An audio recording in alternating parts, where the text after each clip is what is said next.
Hello, everybody, and welcome to episode 3 of the Endless Spiral podcast. I have a very special guest with me here today, all the way from America, and she has a little friend with her as well.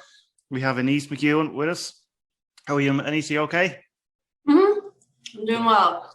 Good. Delighted that you're here today to share your story with us. I know you used to work in the media at one stage, but you've recently changed roles. Yeah. And how's that been for you?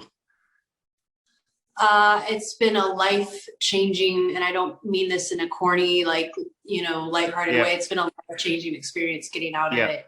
Into a different realm. Yeah.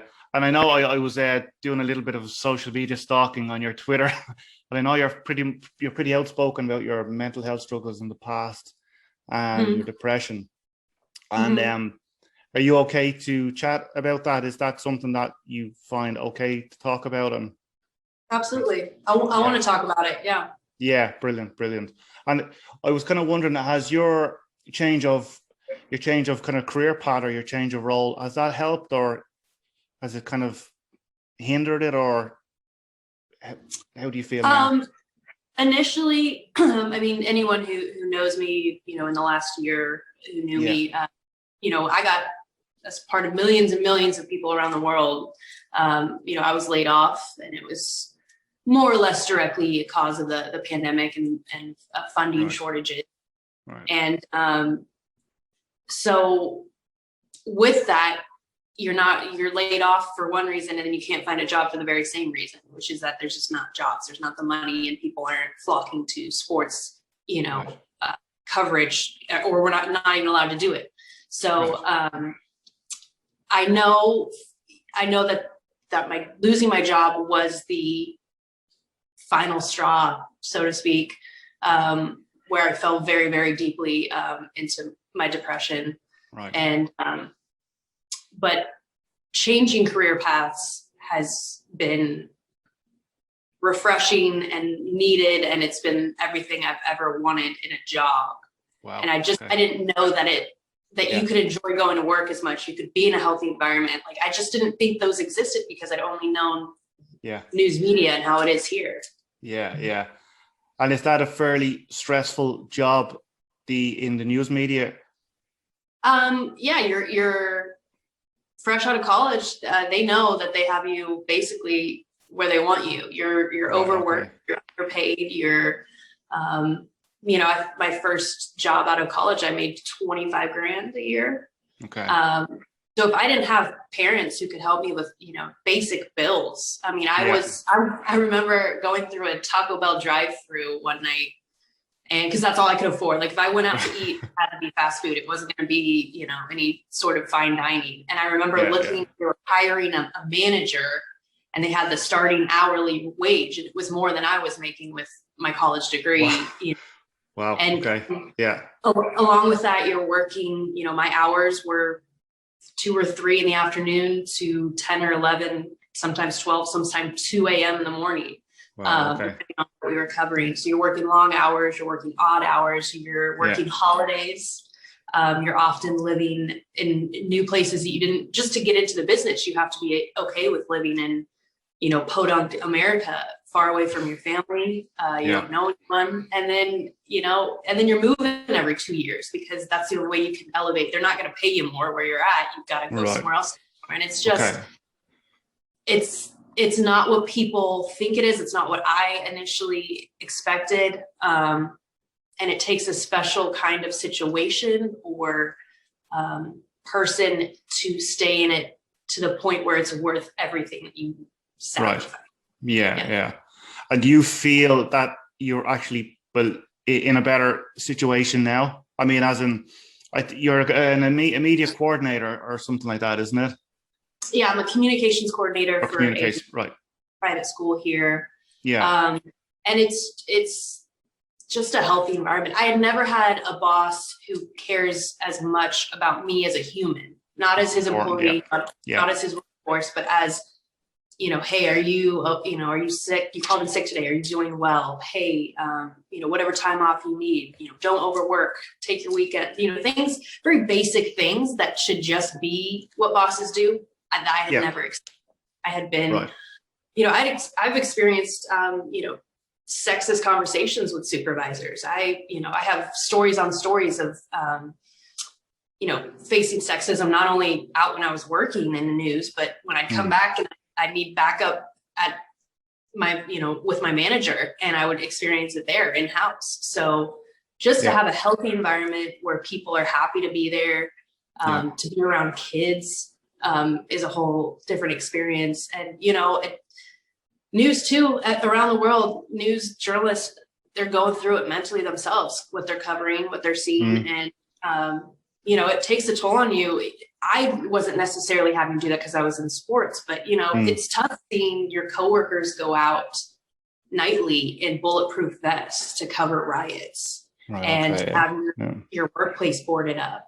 And things like that. I was grateful to be in the safe position I was, but it takes a toll. It's almost like you're in a, war zone that's the environment you're walking into every day. That must be hard. And did you have mental issues or mental struggles before? Before you were in the news, or were they always kind of in the background, or were they diagnosed, or, you know what I mean? I think I had episodes in high school, very mild ones, moments where I now recognize my symptoms and how I dealt with it.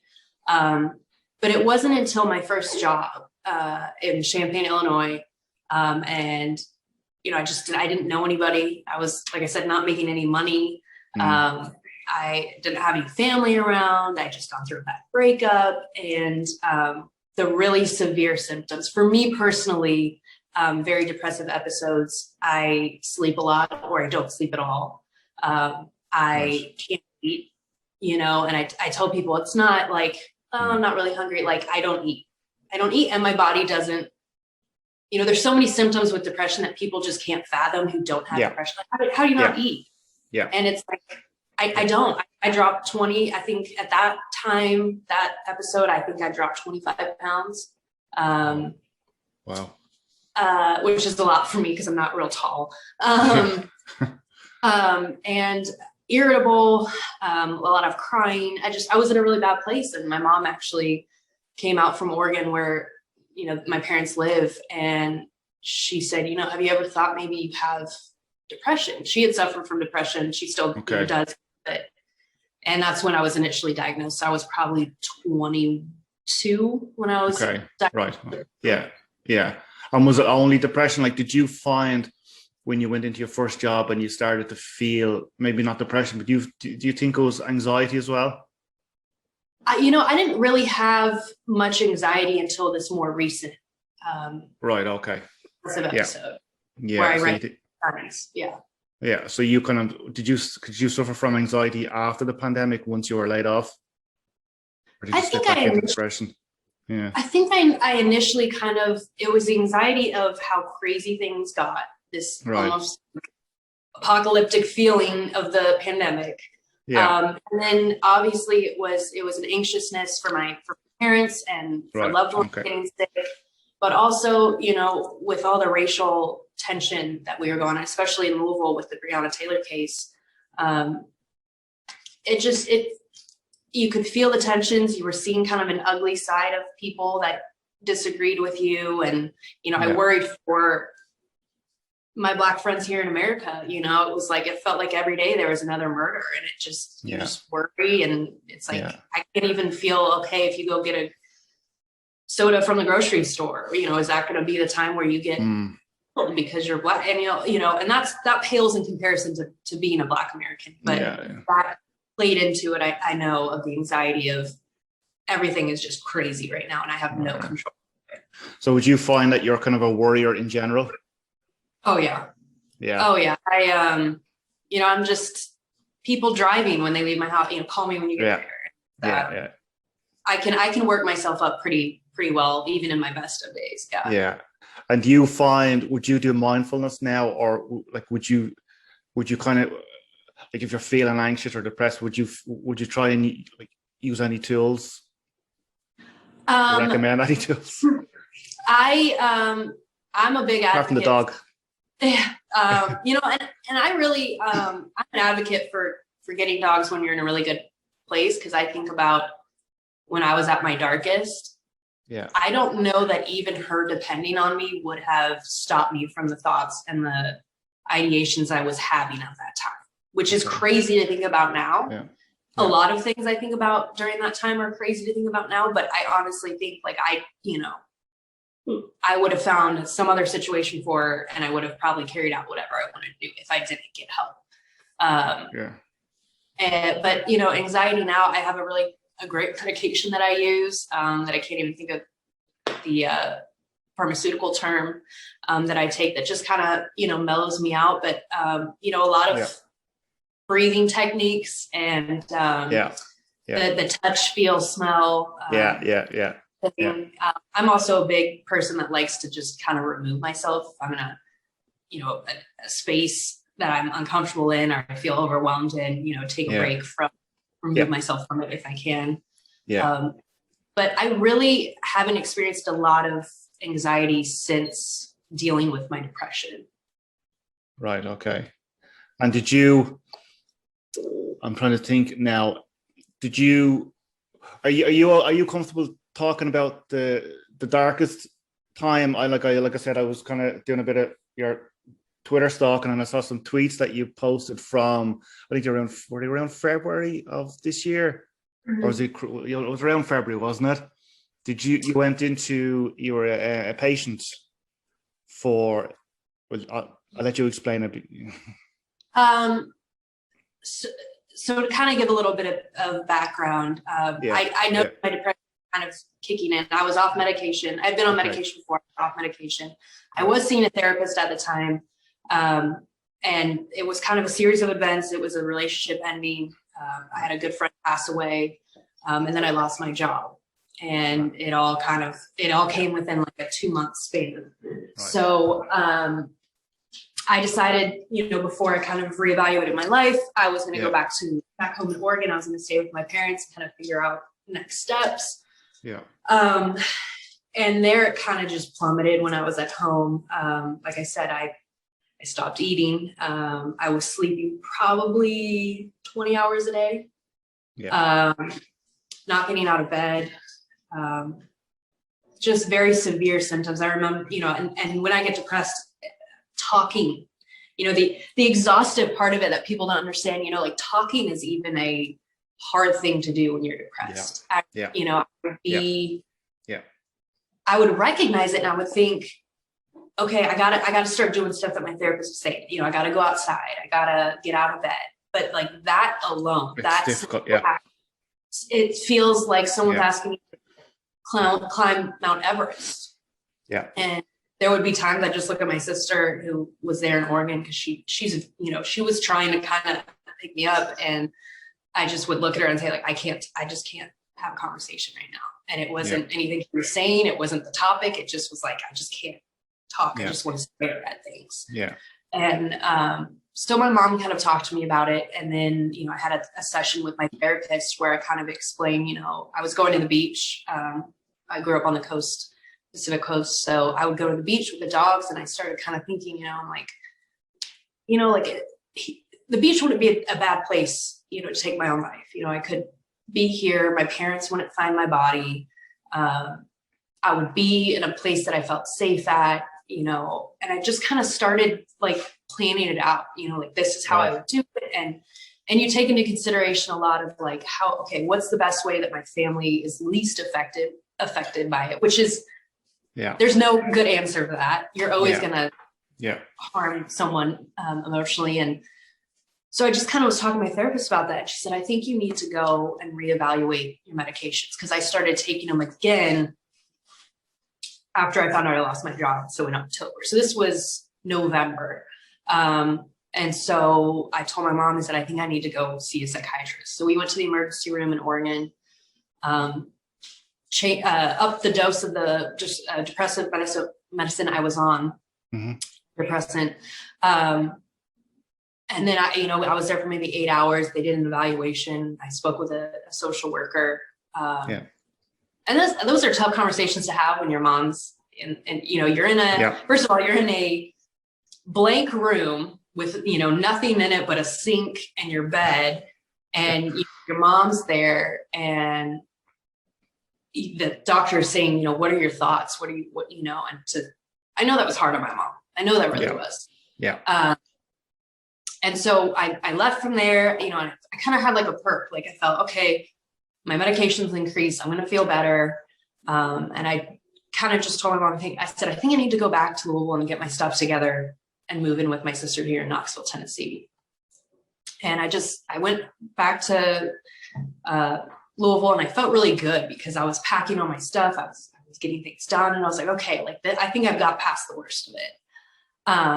And this whole time I've been applying to jobs, but I hadn't really been like putting myself, you know, full force hours on end, you know?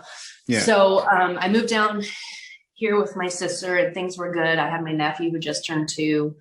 And then slowly those symptoms start, you know, those signs start going, and I would spend hours again in bed, sleeping. I wasn't eating, crying a lot.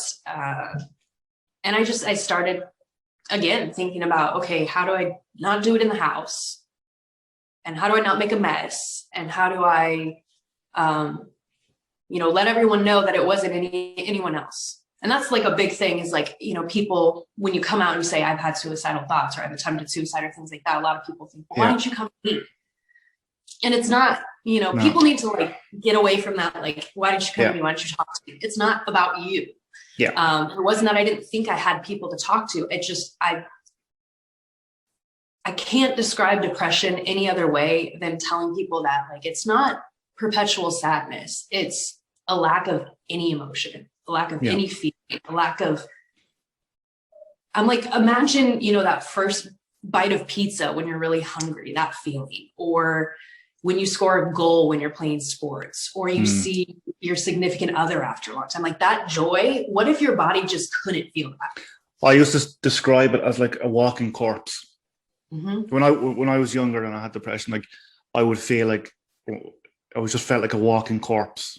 Do you know what I mean? Like you were there in body, but like there was nothing else there.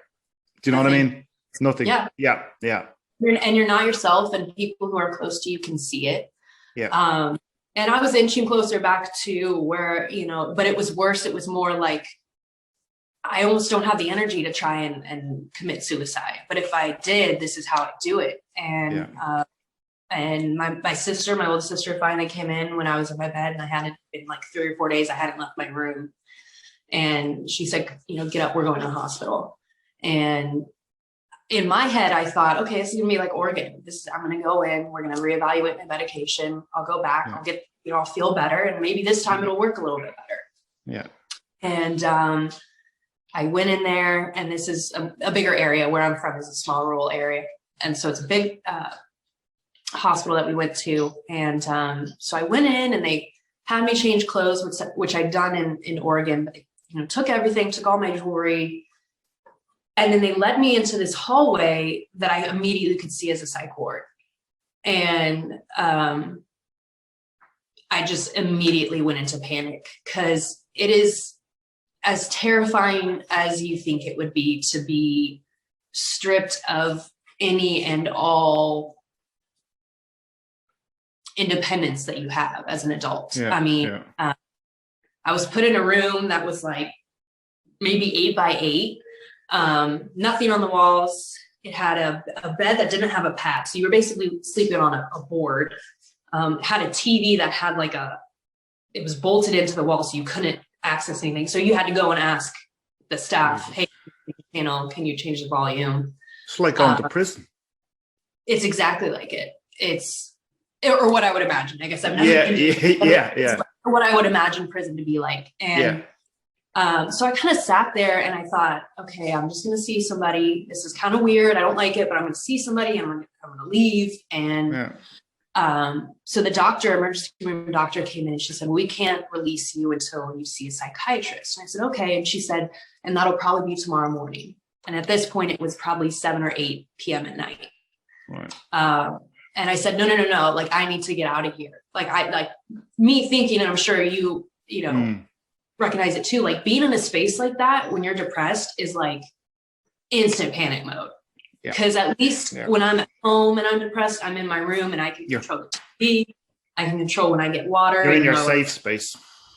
Yeah. And I immediately had a panic attack. Yeah. She left the room and I, started crying. I started, banging on the door. I was able to leave the room and I went to this office where the staff was. And I said, you have to let me call my mom. I have to talk to my sister. It was at the hospital my sister works at.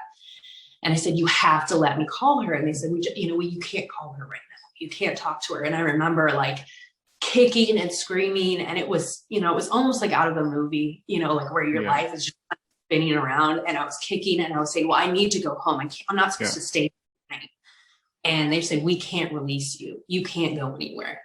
And it just like the panic you get when you're just like, what if they never say I can come out of here? Like, and I remember the 2 security guards that they had in there picked me up like by my arms. And I was like literally kicking and screaming back to my room, crying, I hadn't slept a lot. And it was the worst and most traumatic experience I think I've had in my life as far as feeling completely out of control. You're sleeping in rooms. I could hear screaming. I could hear yelling. You could hear people talk. I mean, you're in there as a person with depression with people who have schizophrenia, bipolar disorder, and not that they shouldn't be treated humane either, but it was overwhelming and terrifying. And, I tried calling my mom all night long. I went back to the room because I didn't sleep. You couldn't sleep on those boards. Of course not, You couldn't sleep. And I just remember I said, let me call my mom. And I called my mom. They said, Mom, you got to get me out of here. I just thought that if I had someone on the phone who could talk to them, I could get out of there. And Tennessee state law, once you're admitted, voluntarily or not, you can't get out until a psychiatric professional reviews you. Right, okay. So legally, they couldn't let me out no matter what I did. Okay. And so at that point, I said some really like nasty things to my mom and to my dad and to my sister. And I told them, I was like, when I get out of here, if I'm able to get out of here, I'm never going to talk to you again. You're dead to me, just really like, I was angry. And my mom finally said to me, she's like, you see this like fight you have right now, this anger. She's like, I haven't seen anything from you. And this gives me hope that you'll start fighting for yourself right now, even if your motivation is me. Yeah. Yeah.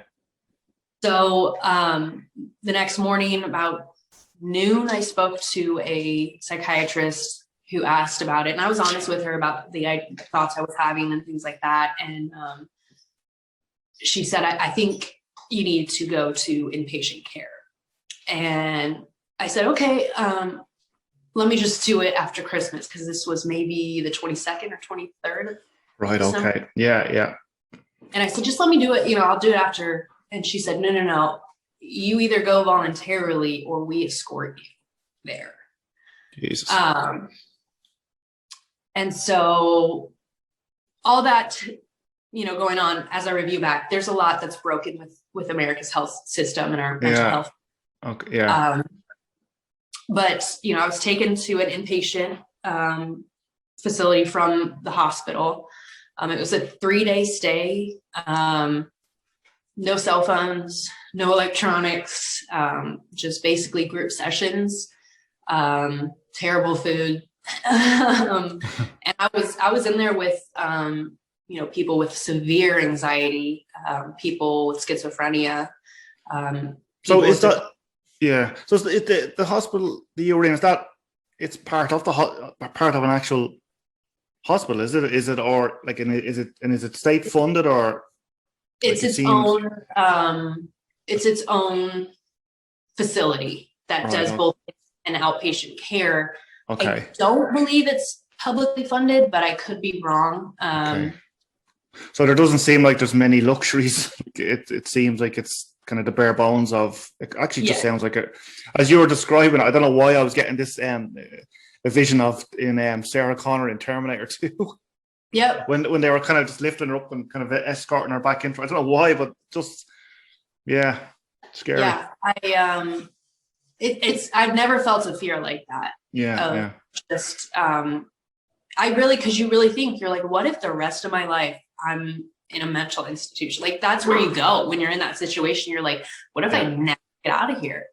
And so I did the three day, and I think there was first and foremost, I met with a psychiatric professional who switched me from, I was on Prozac and I switched to Zoloft, and they upped my medication. And they did that because clearly Prozac was not working. And that's, and I tell people antidepressants are so tricky. You've got to find the right brand. And then you've got to find the right dose. And and unfortunately, doing that takes weeks and weeks and weeks, and sometimes months and months and months. But it's worth it. It is so worth it when you find the right one. Fortunately, Zoloft has worked great for me, and they decided to put me on that because it had worked for my mom. It's what she had used when she was on antidepressants. So I take Zoloft, I take an antidepressant. I still see a therapist, but that 3-day stay was pretty instrumental in maybe just a light bulb going off with me of two main things with me that I know with my depression is, one, the guilt that I feel for my family, my friends, of like, what am I putting them through? Why can't I just be better? Why am I such a burden, financially or otherwise? And then just the self-hate I had for myself. And I think it's important that I talk about that, especially as a young woman, because you grow up and you don't see a lot of women who look like me necessarily with depression, with severe depression, where, I grew up thinking it was like an old man who just got his wife left in type of disease, like that deals with that. Or people who have watched their loved one die or something, like not someone who is young and physically healthy and has a good home, has supportive parent, not those people. What are they depressed about? Exactly. I was reading one of your tweets, and I think I might have screenshot. I don't know if it's the right one, but you were talking about kind of the stigma of kind of depression and mental health struggles in general. Well, it's funny because the last podcast I did, we were having the exact same conversation where what we were saying, it's nearly like people's kind of opinion of it. It's nearly like it's self-inflicted. It's like you don't get nearly the same, not sympathy is probably the wrong word, but you don't get the same kind of compassion as, say, if you had a different disease, like say cancer or something, where people think, well, it's not your fault. Where if you have kind of depression, it's nearly like it's self-inflicted, and I think that's nearly where the stigma comes from, because it's nearly like it's. We took a ticket and said, "Hey, I'll take one depression and one, one anxiety, please." And people who don't know it very well or who ask me about it, which I love, like my experience has opened up conversations with people that are like, I don't get it. And it's like, just in the same way a diabetic's body can't produce insulin, I think that's my body has a hard time making the receptors of happy connect, to very simplify it. And I need that medication to make those things happen. So I am myself. So I am normal. I physically can't make myself do it. Granted, there is things in life that kind of propel you towards your worst case scenario. But I'm telling people, this is something I'll have the rest of my life. I'm always at risk of falling back into that state. Fortunately, now I know what signs and what things work for me and things like that. But it's a chronic disease. You don't get rid of depression. You don't cure it, treat it. So do you have any triggers, like any major triggers that you would? I know you said you kind of remove yourself from a situation. Would it be like? Would you find that work would be a major trigger for you, or would it be more being out of work? Do you know what I mean? Like or it could be both, I suppose, couldn't it? It was funny because for so long, work was the steady thing in my depression, that kind of kept my head above water, because I had somewhere I needed to be. I had people who were dependent on me. I had, responsibilities. I had to meet goals for myself and for others. And when that was kind of taken away from me, I just felt like everything I'd done in my work career was like for nothing. I made all these sacrifices. I worked all these hours.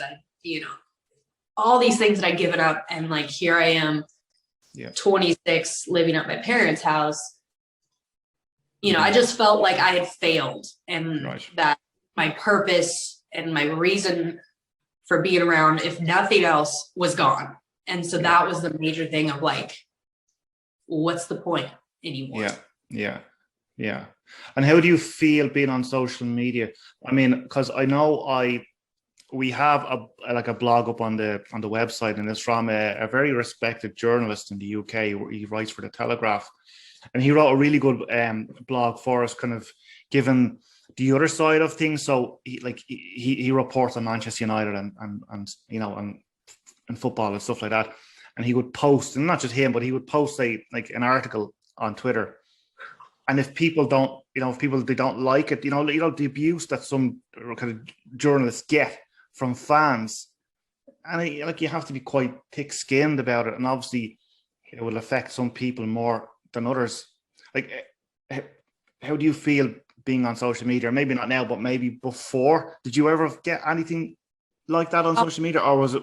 Yeah, all the time. Oh, really? I mean, people that I would irritate with my, I don't want to say, you know, we call it political beliefs, but it's like, right. No, they're humanity beliefs. They're beliefs that you can't just treat people however. Every person is born with a basic level of decency that we have to treat each other with.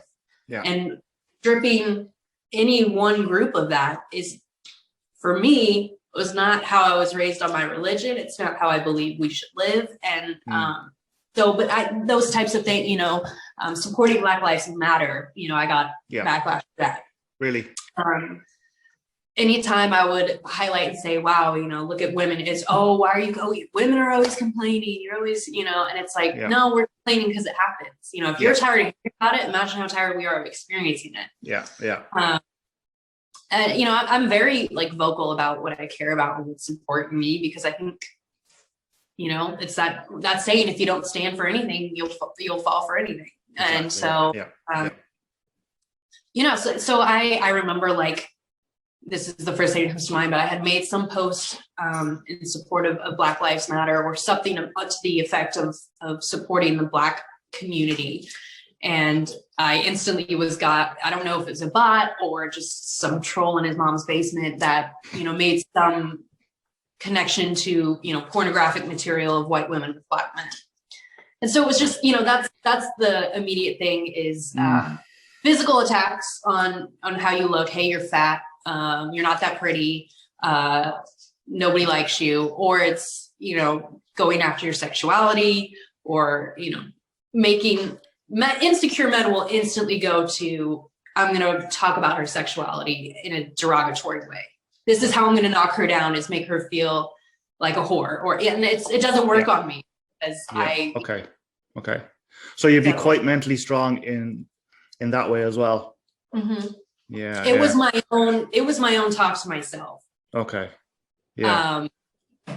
And I finally, like I said, when I was in treatment, I finally kind of had this moment where I was like, you know, like, here I am talking about how we treat others and the basic level of decency. And I speak to myself in a way that I would never talk to anyone else. You know, I would never say the things that I say to myself to someone else, you know? And it was like, that has to stop. Like, you have to first apologize to yourself and for putting up with that, for putting up with treating yourself like that. And then you have to make a promise that you're never going to let that happen again. Yeah. And that's a daily thing for me. Sometimes I get in my head about it, and it's like that Annice that woke up in treatment is like, we're not doing that anymore. We're not talking anymore to ourselves, because it's one, not true, and two, it's harming you. Yeah. Because they always say, like, if you speak to yourself one way, but if you had a friend who was in your exact situation, would you say to them the stuff you say to yourself? Like, of course you wouldn't. You know, if you're not kind of, as you said, if you're not going to talking to yourself in the right way, you know, you're only doing half the job, I suppose. Yeah. And how are you feeling now? I mean, like, you're in your new job 3, 4, 5 months now, or ish? Yeah, I started at the end of January. Okay, right. Been a complete different environment for me to be in, which has been super healthy for me. and it's such a core like value of mine that I align with that particular school of just being kind, loving, doing what's right, doing what's hard even when it's, or doing what's right even when it's hard, and not all the other BS that we seem to get with religion, which has always been hard because I was raised, you know, very religious. You know, every Sunday I had to be at church with my parents. And now it's like I'm getting more back in touch with my religious ideology, which is good. That's kind of a foundation for me of just feeling that center. But also just, you know, I'm in a better place. I've recently moved into my own condo. So, you know, I have my dog.